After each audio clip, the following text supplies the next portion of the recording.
स्वागत है आज की ताजा खबरों के शो में जिसका नाम है कोट्स टुडे हिंदी। मेरा नाम है सैयद आमिर हुसैन और मैं आपको बताऊंगा हिंदुस्तान के सभी कोर्ट से आने वाली आज की ताजा अपडेट्स। इन खबरों के बारे में अधिक जानकारी के लिए जरूर जाइए www.livelaw.in पे।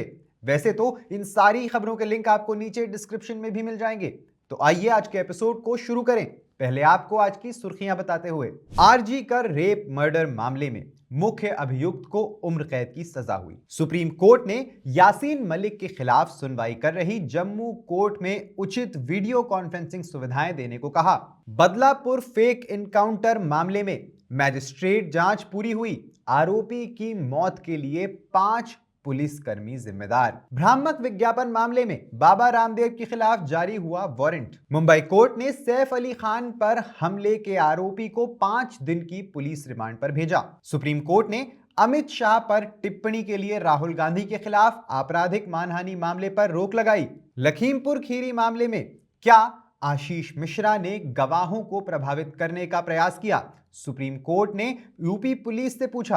आज की पहली खबर में कोलकाता के सियालदा की एक सत्र अदालत ने आरजी कर बलात्कार और हत्या मामले में मुख्य आरोपी संजय रॉय को आजीवन कारावास की सजा सुनाई है, जिसमें रॉय पर आरजी कर मेडिकल कॉलेज और अस्पताल में रात की शिफ्ट के बाद एक प्रशिक्षु डॉक्टर के साथ क्रूरतापूर्वक बलात्कार और हत्या करने का आरोप लगाया गया था।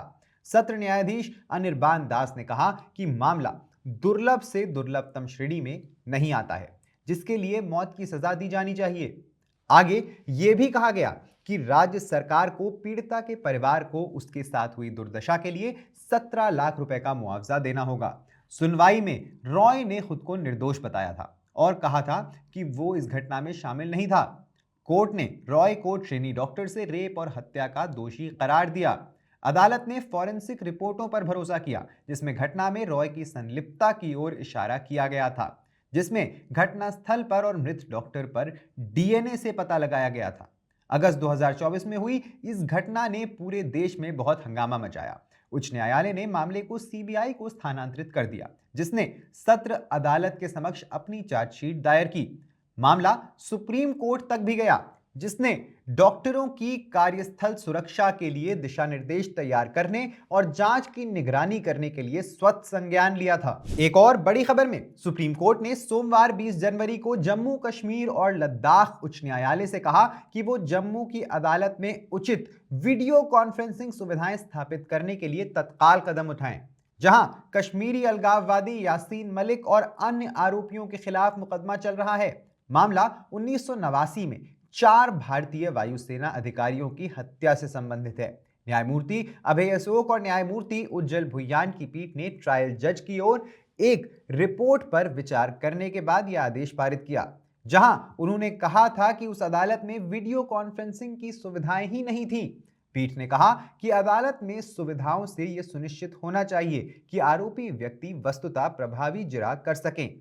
पीठ ने जम्मू कश्मीर एवं लद्दाख उच्च न्यायालय के रजिस्ट्रार जनरल से नए स्थापित सिस्टम की जांच कराकर 17 फरवरी तक रिपोर्ट मांगी है। अगली खबर में कथित फर्जी मुठभेड़ यानी फर्जी एनकाउंटर में मारे गए बदलापुर स्कूल यौन उत्पीड़न के आरोपी के पिता द्वारा दायर याचिका के संबंध में बॉम्बे उच्च न्यायालय के समक्ष एक मैजिस्ट्रेट जांच रिपोर्ट प्रस्तुत की गई है।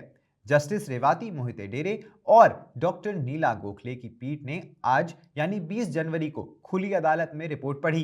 पीठ ने कहा, ऐसा कहा जाता है कि एकत्र की गई सामग्री और एफएसएल रिपोर्ट के अनुसार मृतक के माता पिता के आरोप उचित हैं और ये 5 पुलिसकर्मी उसकी मौत के लिए जिम्मेदार हैं। रिपोर्ट में कहा गया है कि मृतक के साथ झगड़े में 5 पुलिसकर्मियों द्वारा इस्तेमाल किया गया बल अनुचित था और ये पुलिसकर्मी मृतक की मौत के लिए जिम्मेदार हैं। रिपोर्ट के मुताबिक बंदूक पर मृतक की उंगलियों के निशान नहीं थे। इसमें कहा गया है कि पुलिस का ये रुख कि उन्होंने निजी बचाव में गोली चलाई अनुचित और संदेह के घेरे में है। केरल की एक अदालत ने अंग्रेजी और मलयालम अखबारों में भ्रामक विज्ञापन प्रकाशित करने के मामले में दिव्य फार्मेसी और इसके सह संस्थापक बाबा रामदेव और इसके प्रबंध निदेशक आचार्य बालकिशन के खिलाफ जमानती वारंट जारी किया है। जमानती वारंट न्यायिक प्रथम श्रेणी मैजिस्ट्रेट कोर्ट 2 पलक्कड़ द्वारा 16 जनवरी को जारी किया गया है। अगली तारीख 1 फरवरी 2025 की है। दिव्य फार्मेसी पतंजलि आयुर्वेद की संबद्ध कंपनी है। इस मामले में दिव्य फार्मेसी पहले आरोपी, आचार्य बालकृष्ण दूसरे आरोपी और बाबा रामदेव तीसरे आरोपी हैं।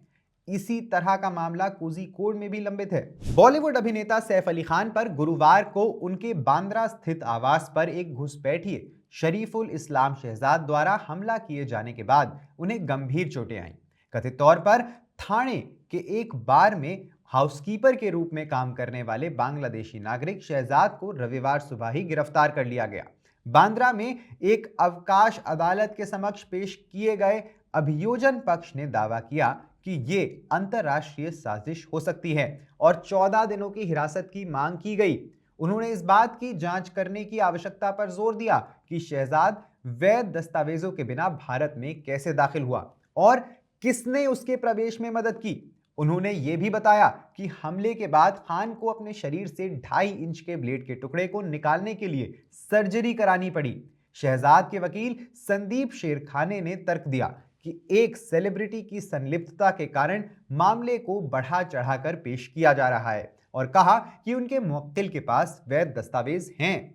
दोनों पक्षों को सुनने के बाद अदालत ने शहजाद को 5 दिन की पुलिस हिरासत में भेज दिया है। एक और महत्वपूर्ण खबर में सुप्रीम कोर्ट ने सोमवार 20 जनवरी को कांग्रेस सांसद और विपक्ष के नेता राहुल गांधी के खिलाफ कथित तौर पर यह कहने के लिए कि भारतीय जनता पार्टी के सदस्य झूठे और सत्ता के नशे में थे और केंद्रीय गृह मंत्री अमित शाह हत्या अभियुक्त हैं, कहने के लिए दायर आपराधिक मानहानि मामले में ट्रायल कोर्ट की कार्यवाही पर रोक लगा दी।